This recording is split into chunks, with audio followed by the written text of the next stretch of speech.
What up, NURP Nation? This is Jesse for the What You Won't Hear on the News podcast presented by NURPnews.com. On this podcast, you'll hear things that you just won't hear on the news. Check it out. Jesse, why don't you tell us what's going on in the news today? Well, we've got a heavyweight bout in the news today. Apple versus the FBI. Wow, it's the evil empire versus the evil empire. Yup. The clash of the titans. Clash of the evil titans. Yup. Government agency versus company worth billions, if not trillions, hundreds of billions of dollars. I know, and look at how far we Americans have fallen. We have no balls. Like, seriously, if the government had some real nads, they would have went after Apple when Darth Vader was still alive. I mean, Steve Jobs. How dare you, sir? Well, I mean, if Steve Jobs is Darth Vader, then does that make Steve Wozniak Jar Jar Binks? Oh, that's so disrespectful. I'm sorry. Wozniak, I'm sorry if you're out there listening to this. I apologize. Yeah, you can't invoke the Binks on this. I know. It's not because I'm sorry, Steve. Anyway, I'll apologize to him later. But yeah, heavyweight bout in the news. We got Apple versus the FBI. Did you think you were going to wake up today and see the FBI trying to take on Apple? Not really, but I actually am proud of Apple for what they're doing. So I agree. Just to catch everybody up on what's going on. So the San Bernardino shootings happened in late 2015, and basically a radicalized terrorist and his wife. Homegrown, right? Yeah, basically. I mean, the man grew up in California and became radicalized, I guess, over the internet, and then traveled several times to Saudi Arabia, completed the Hajj. Is he Middle Eastern? Yes. Race descent? Yes, and he was a Sunni Muslim. Okay. And so he's not like a white guy, Americanized white guy. No, he was of or radicalized, I should say.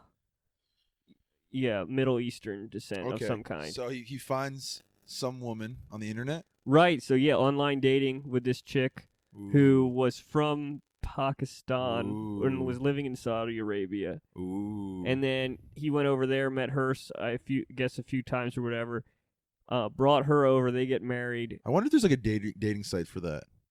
Like looking for short-term partner. Like only going to be alive for the next 6 months to a year. Wants to participate in violent jihad. Yeah, they call it suicidebombersonly.com. Wow. Yeah. rough crowd. And and they were both, I think the guy, he was working in a place that he ended up going in during a holiday party and just mowing people down. And what happened was they both died in a shootout with the police eventually. So the whole how this relates to Apple. This is what happens when you have Netflix in the Middle East. They finally saw Bonnie and Clyde over in Saudi Arabia, and they thought, "Hey, we could do that too." Rob banks or participate in terrorist Not to activity. make light of horrible things, but you almost have to now. It happens so often. Yeah. Not to be insensitive by any means. It just seems like every day I wake up and I'm hearing about someone getting shot, mass murder going on. If you don't learn to laugh about it, I don't know. That's right. If you can survive nowadays. Hey. As my friend told me after I broke my ankle in front of several women, you either laugh or you cry. And then he laughed at me. And there was some insight into Jesse's love life. But so the whole how this Dr. whole Phil on here. wraps up into Apple is they have their cell phones. Right. The FBI confiscated their cell phones, and basically they came out and admitted, "Hey, we can't hack into these cell phones because we're not smart enough." No, going on? Maybe. I think it's principle over, Apple's basically in a position of strength, right? Yes, from a standpoint of their FBI's asking for them to help. And basically they're saying, hey, we're going to make a moral decision. We're going to say, hey, this isn't just about unlocking this cell phone. This is about privacy versus security, and the fact that if we unlock this one, what's to stop 2 months down the road saying, oh, unlock this one, and just eventually, hey, have the FBI just have all of the iPhones unlocked so they can just grab user data whenever they want. Absolutely, and I will say that I don't think this is a moral decision on their part. I think it's the most logical, and I think it's a security-based decision. When I look at this, I think, well, first of all, what could the government possibly be gaining by unlocking this one iPhone when we know that the government tracks almost all information in and out of our browser history and our cell phone providers, our cellular data providers are tracking all this stuff. What possibly are they gaining from unlocking? Maybe they do gain some advantage from unlocking this phone. Maybe they find some information they didn't have. I think from Apple's standpoint, they're still looking at security because their big thing is what happens if someone figures out how to break the unbreakable iPhone. And what happens when they find how to do that, and you have millions of users that now have their information just across the interweb and the black market of information. You've now, in order to get one guy or who's already dead, I don't mean to be insensitive about this, but the guy's already dead, right? Yes. I mean, so it's not like we're finding information on how to find him or track him down. I understand they're looking for information where they're linked to or whatever. Exactly. But are we going to put millions of people at risk to find out about a dead guy? Exactly. I totally agree, and I think that's where Apple is headed. They're both looking at security long term and privacy as well, because I think what the lawyers of Apple are saying is that it's a privacy issue, that they can't, that they have, well, first of all, from a legal standpoint, they're like, hey, we're in the right. You can't, there's no precedent for this. You can't just tell us to hand over stuff that doesn't even belong to us. Absolutely. It's Welcome other to people's America, data. Thank God. Yeah. So, but we'll see how it all pans out.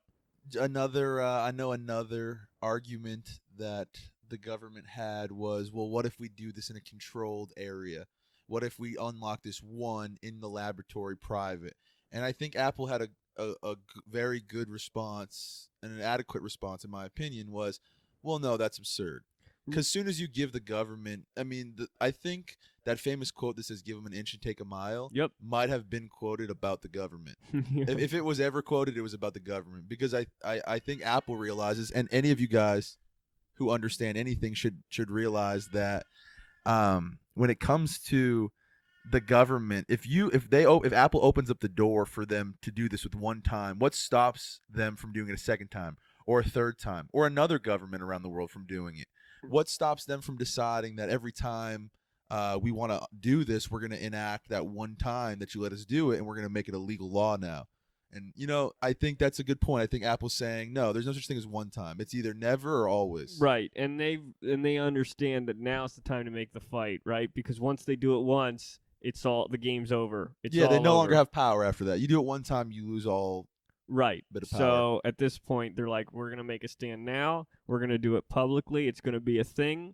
The Supreme Court will probably end up ruling on this. I think that's where this is headed. So it'll be interesting to see, especially with Scalia and all that. I was going to say that too. He would have been a big advocate for Apple. I think it's funny that he passes away right now. Not that it's connected by any means. Who knows? Maybe it is. But But no, I think we're gonna see in favor of Apple. We have lost our way a little bit as far as understanding the business relationship in America, but I don't think we've fallen so far that. Okay, so what you won't hear on the news is this actually affects you guys as listeners huge. In my opinion, this affects everybody. The ruling of this is big because this is more than just Apple and San Bernardino and terrorism.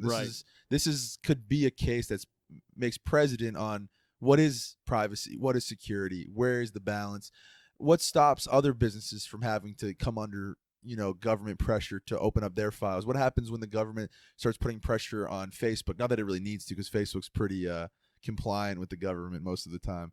But what if companies like that have tons of information start getting squeezed by the government? Right, and it also, this could be the start of turning the tide, because I think what we saw with Edward Snowden and all that is that Verizon and all the cell phone carriers and stuff, they were already cooperating fully with the government, and now for the first time we see this huge corporation being like, hey, we're gonna fight the fight, we're gonna put it out in the open, and we're gonna make this fight, and if they are successful, if they win, it leaves precedent where Verizon can be like, hey, guess what? That text message feed that you guys were getting, yeah, we don't have that anymore. It Yeah. got lost. Yeah. Sorry. So Maybe that's a sorry. good thing, maybe it's a bad thing. I would run on the side of I'm with Apple. I'll give back some of my security to get back some of my privacy. I think the government has done a horrible job of protecting people's information. If you need any evidence of that, go study the 21 million people that have their identities stolen every year from from China-based hackers alone. Yeah. 21 million people in America, identities stolen every year, or credit card fraud or something like that every year, just from Chinese-based hackers alone. That's not even including the rest of the global, hackers. I think the American government has proven that it has no backbone when it comes to our information. I don't know if you remember this, but about a year ago, I remember Obama briefly making a statement where he referred to, in his words, how, oh man, I wish I could remember his exact quote, but I remember him basically directing a quote towards China saying how heinous it was that they stole so much from us without any consequences. But then there was no consequences, and they continued to do it. Yeah.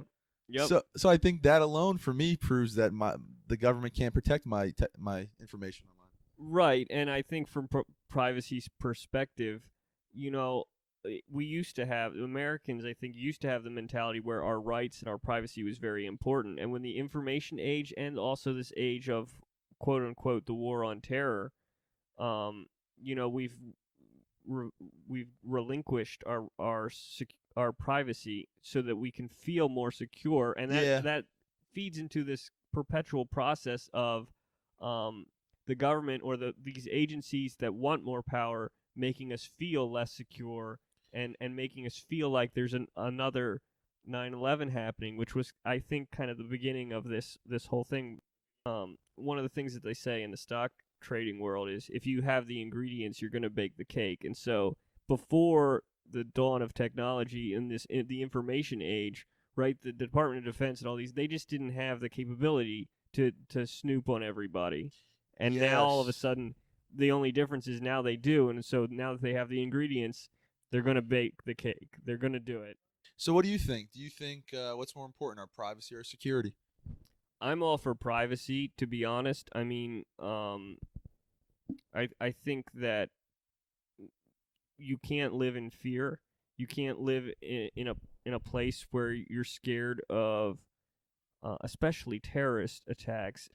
So, Josh, in this concept of security and privacy, and really government versus big business, what can we take away from all this? Oh, okay. Well, first and foremost, I'm putting myself in the corner of Apple for this particular battle, for sure.